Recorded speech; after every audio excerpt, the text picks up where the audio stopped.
Matthew McConaughey is, in my opinion, a formidable actor, also just a very insightful and charismatic person. I heard him talking about his upbringing in some recent interviews he did as part of his press tour for his new book, and I had a lot of thoughts about the way that he discussed his violent childhood. So I decided to read his autobiography, Green Lights, for myself to get a little bit more context about what actually happened. And basically, a lot of this video is just going to be me kind of thinking out loud about how we define abuse, about resilience, and about who gets to decide what is harmful parenting. Let's dive right in.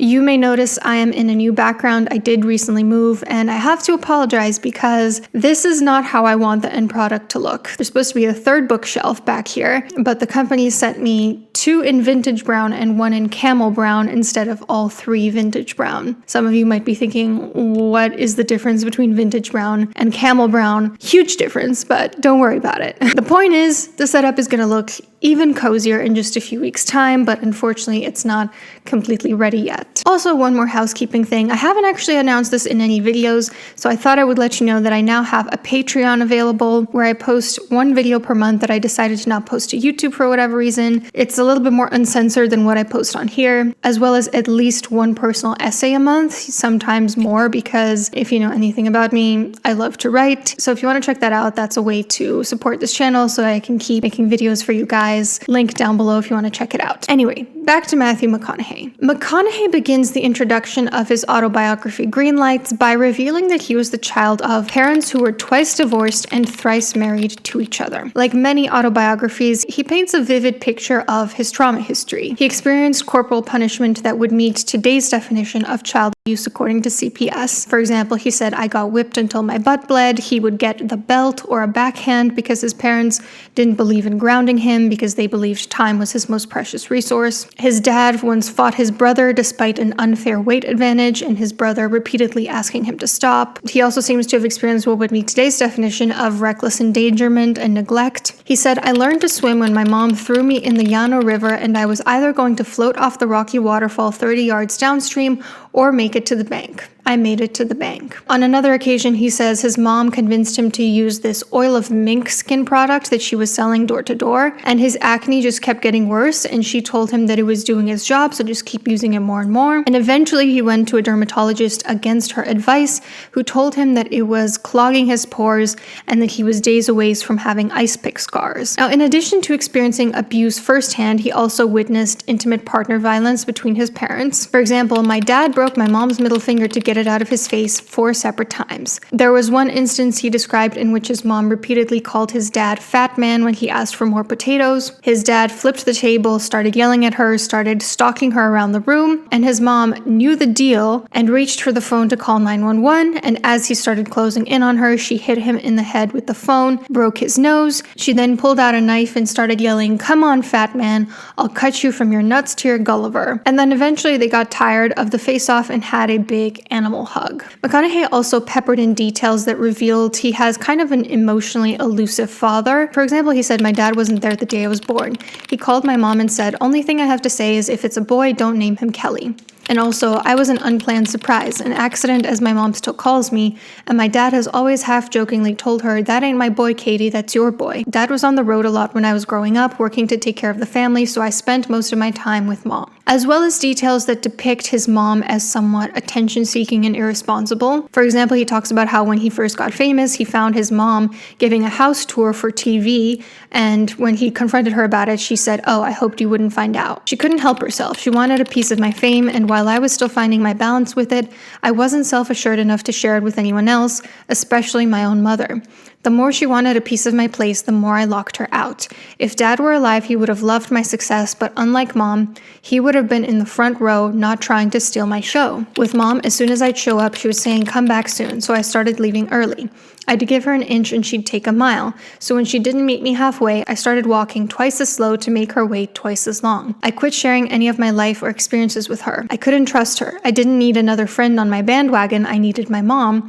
And unfortunately, she was on another type of extended vacation. This passage is so filled with dynamically interesting things. For one, we see this push-pull dynamic that can so easily form in a dyad. One person says, come closer, and the more they do that, the more the other person tries to push them away, which makes them pull even harder. We also see sort of a parent living vicariously through their child's success, possibly a form of parentification where she's expecting her son to take care of her emotional needs. And also we see some possible enmeshment when he talks about how as soon as I'd show up, she was saying, come back soon. Where like no amount of closeness is enough for her unless they are like literally united with no boundaries. And yet, given all of this, McConaughey doesn't see himself as a victim of abuse. He flat out writes, I've never felt like a victim. I have a lot of proof that the world is conspiring to make me happy. This is an attitude that I find quite inspiring, and I think most of us could probably use a little bit of, but in the context of trauma is probably, I would suspect, a little bit of a defense mechanism, because when asked about his upbringing on Diary of a CEO, McConaughey had this to say. I have people, after that story I told about my mom and dad with the knife and the ketchup, people come and they, oh my God, I'm so sorry about your childhood. Oh my God, have you had therapy? I'm like, no. And please, if you don't mind, I feel like you're trespassing a little bit by coming out of the gate saying, oh my God, you were abused. No, I wasn't abused. And I never felt like I wasn't loved. Again, I felt like I let my parents down those times. Did I fear my parents? Yep. According to McConaughey, he only got in real trouble for using words that went against his family values. He couldn't say, I hate, I can't, or lie to his parents. It's interesting because it sounds very similar to my own family's values. I was chastised growing up if I ever said I hated something, or certainly saying I hated someone was unacceptable. And my grandma has a phrase, no existe no pot, existe doar no vreau, which means there's no such thing as I can't, it's only I don't want to. Which in the context of like the type of upbringing in life that she had makes perfect sense. She's a very resilient lady. I agree with the latter, but I disagree with the former. Let me explain. I agree that teaching kids not to say I can't do something really forces them to have an internal locus of control, to look at everything they can do and say, if I want to accomplish something, I need to make it happen. Even if I fail, I need to get back up and do it again. I agree with that. I think that's healthy. I don't think it's healthy to chastise children for using the word hate, because hate is an emotion, and often it's like anger, one of the more superficial emotions that masks something deeper, like hurt or disgust. And if you tell a child, for example, you can't say you hate your brother, that's not allowed, that's not actually going to get rid of the emotion. They're going to try to bottle it up, but it would have been much healthier to instead help them process what's underneath that hate and to say, you're feeling a little bit jealous of your brother right now, right? If you simply tell a child, don't say hate, you're not helping them work through it. They still feel the hate, except now they don't have access to what's underneath it. But I think there are gentler ways to instill these values in kids. Harsher punishment does not necessarily mean that the lesson or the value will stick more. You can instill the values of loving people rather than hating them, of having an internal locus of control without hitting children. But McConaughey might disagree with me because he also wrote, while I'm not advocating for physical punishment as a consequence, I do know that there are a lot of things I didn't do as a kid that I shouldn't have done because I didn't want to get my ass whooped. I also know that I did a lot of things as a kid that I should have done because I wanted my parents' praise and adulation. Consequences, they work both ways. In one of his interviews on the current press tour, McConaughey mentioned that he does things differently with his own children, and he genuinely seemed to take responsibility for when his kids make a mistake. So maybe he would agree with what I'm about to say. But I believe there are much healthier ways for parents to ensure that their kids want their praise and adulation. Often, simply being a person your kids can feel proud of, treating them with respect and consideration, having a strong bond together, infusing play and laughter and love into the relationship is enough to have that effect. You do not need to beat it into children. Most children idealize their parents, whether or not they're hit. Instead, what McConaughey is describing, alternating affection with violence, just sounds like trauma bonding. It reminds me of this scene from Homeland where Carrie is, I think, being held hostage by a terrorist that she has been chasing. And in that moment, I think he offers her like a glass of water or something. And she says, oh, is this what you did to Brody when you were torturing him? You were alternating a lot of pain with a little love. This is what you did to Brody, isn't it? A lot of pain, a little love. Am I supposed to feel grateful? I don't care what you feel. It's this concept of intermittent reinforcement that makes people addicted to you.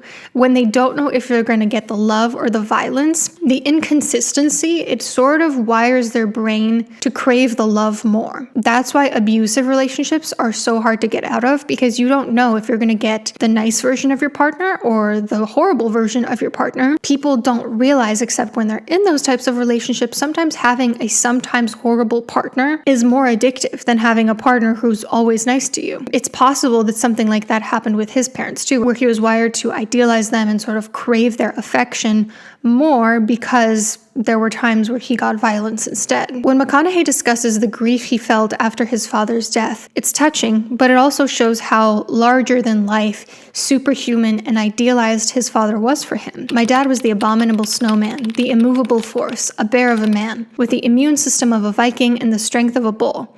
Impossible. He was my dad. Nobody or no thing could kill him. While it's normal for small children to idealize their parents and to think that their parents can do no wrong, there comes a point in every child's life where normal becomes recognizing the imperfection and the fallibility of their parents. Based on his autobiography alone, I'm not sure whether McConaughey reached that phase. And it makes me wonder if maybe that might have something to do with his framing of his upbringing as not traumatic. Because to be clear, McConaughey has said in interviews that when people say that his childhood was abusive, he considers them speaking out of turn, that he doesn't consider it that way at all. To me, the way McConaughey frames his trauma history seems a little bit like a form of denial. It's possible that he learned to use denial as a defense mechanism from parental modeling. Because we hear, for instance, I wish he had said more about this, but he says his mom beats 2 types of cancer on nothing more than aspirin and denial. Denial is also sort of a form of cognitive reframing. It's not abuse, it's a physical relationship. It's being a disciplinarian. McConaughey seems to have in him this refusal to see himself as a victim.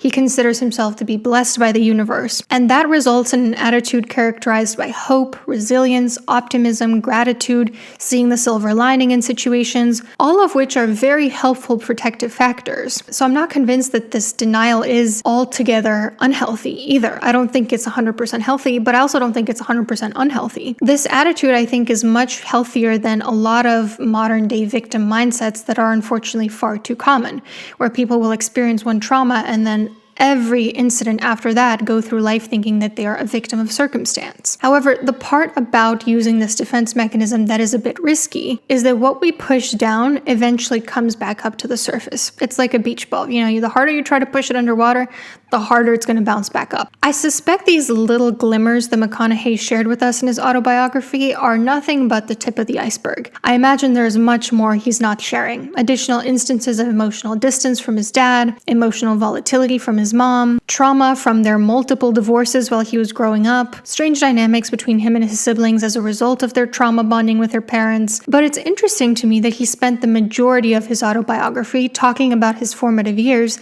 and sort of just glazed over his adult life and forming his own family, because we tend to spend the most amount of real estate on unresolved traumas. So let me give you an example. I tend to write books from the perspective of there's a specific issue from my past that I want to work through. And as I've worked through different issues in my novels, I sort of feel like those issues that I covered were just kind of been there, done that. It's not as pressing for me to process anymore. And so I wonder if it's a little bit of that for McConaughey, that he felt the need to spend so much of his autobiography talking about his upbringing, because there was a lot there that was unresolved. There was a lot there that he needed to open up about. When something goes unaddressed, it gets louder and louder and louder, demanding to be heard. And so another risk of using denial on our traumas is if we don't condemn abusive behavior in ascendant generations, it puts us at risk of perpetuating it in our descendant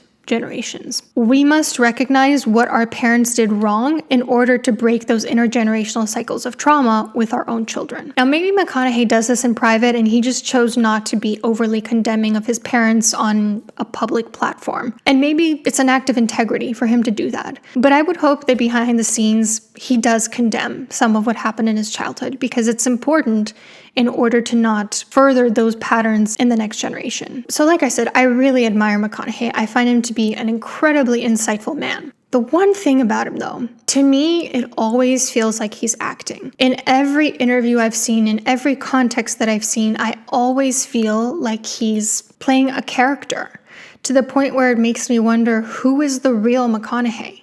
What is he like when no one's watching? They fought. I got a great story in Green Lights of them fighting and my mom bashing and breaking my dad's nose with the phone, him getting angry, her pulling a chef's knife out, him dancing around, dodging these blades and then grabbing a ketchup bottle and like a matador going, touche, and splattering her with it. And she's getting it out of her, I was just getting so damn mad. I'll cut you from your cock to your gullet. Touche. And finally her getting so frustrated, throwing the knife down, crying, both of them crying, coming together, embracing, going to the floor on the linoleum kitchen floor and making love. He's just very theatrical. You know, when he's left to talk, he can talk about experiences that he's had in such vivid and captivating ways that it just always feels like acting to me. And after reading his autobiography, it makes a lot more sense to me why it feels this way. Remember that oil of mink product that his mom was selling that gave him a lot of bad breakouts? Afterwards, his dad wanted to sue the company, and he encouraged his son to lie about being traumatized by it. McConaughey also has this to say about his mom. My mom had no upbringing, and since she didn't like her life growing up, to survive she denied it and constructed her own. She's always believed that if you understand something, then you own it. You can sign your name to it, take credit for it, live by it, sell it, and win medals for it. Plagiarism? Shit, they'll probably never find out, and if they do, all they can do is blame you and take your medal back, so fuck them, she says. And yet, lying was one of the things that McConaughey was most harshly punished for by his parents. So it seems like there are some contradicting messages around the value of honesty. And while I don't think that Matthew was like lying, I don't think he's like putting on a facade of something he's not. I get the sense he knows exactly who he is. I don't know. I just get the sense that sometimes maybe he embellishes things a little bit for theatrical purposes. To me, that seems like a blessing and a curse, because on one hand, it makes him a phenomenal actor. But on the other hand, I wonder, what is it like for the people in his real life to not know, is he acting right now or is he 100% showing up as himself? So I want to wrap up this video by talking a little bit about who gets to define what's abuse and what determines if a child will be resilient in the face of a harsh upbringing. With all due respect to McConaughey's lived experience and his right to define his experience however he wishes, I think it's important for words to still have a meaning that we can all agree on. McConaughey's experiences that he wrote about objectively meet the modern day criteria for both abuse and intimate partner violence. The fact that they subjectively don't feel that way for him is interesting and definitely something worth exploring, but it unfortunately doesn't change the objective truth of definitions. For example, there is this very famous singer who was very publicly groomed from a young age, and she ended up marrying her groomer. And now, even though her husband passed away and she still doesn't condemn him, she still doesn't consider herself a victim, are we to take her at her word about that? Are we to say, no, it's totally cool that he had all these inappropriate things that he did when you were like 15, and that he started a relationship with you the second you turned 18, just because she says she wasn't a victim? Like, I don't think so. We must, of course, listen to victims' lived experiences, but sometimes you also have to beg the question, are victims maybe the best people to recognize abuse when it's happening to them? And so in my opinion, McConaughey turned out all right, not because of his upbringing, but in spite of it. And whether you turn out all right after facing abuse in your upbringing, in part depends on innate characteristics and experiences that you have outside the home as well. You know, it seems like McConaughey had the type of temperament that's likely to flourish socially. Very extroverted, very charismatic, a marvelous talent for acting that brought him fame, wealth, career success. He was good looking. He had an attitude characterized by optimism and resilience. But if things had been different, His harsh upbringing could have taken him down a very different, much darker path if he had instead been born shy and introverted, been more homely looking, been bullied at school, gone into depression over experiencing violence at both home and school, ended up lonely. He could have very well ended up like a modern-day incel instead of the McConaughey we know today. This topic really has me reflecting on the way that our societal definitions of things like abuse change over time. And it does make me wonder, do we have it right today? Or is it all relative? Does it always depend on the culture? Or maybe I'm wrong, and maybe the person experiencing it gets to decide whether it was traumatic or not. I don't know. I'm really ambivalent about this, so I'd obviously love to hear some dialogue in the comments as well. Like in 1970s to 80s Texas, his upbringing wasn't considered abusive. It was probably the norm in terms of parenting habits. It was considered good parenting to be a strong, harsh disciplinarian. So again, I don't know. I'm conflicted. In conclusion, McConaughey's autobiography was really interesting to me, not so much in terms of its contents, although I did find it rich with philosophical insights, but because as a doctor of psychology, the way he makes sense of his trauma is really fascinating to me and brings up a lot of unanswered questions. What do you think about this? Let me know and take care.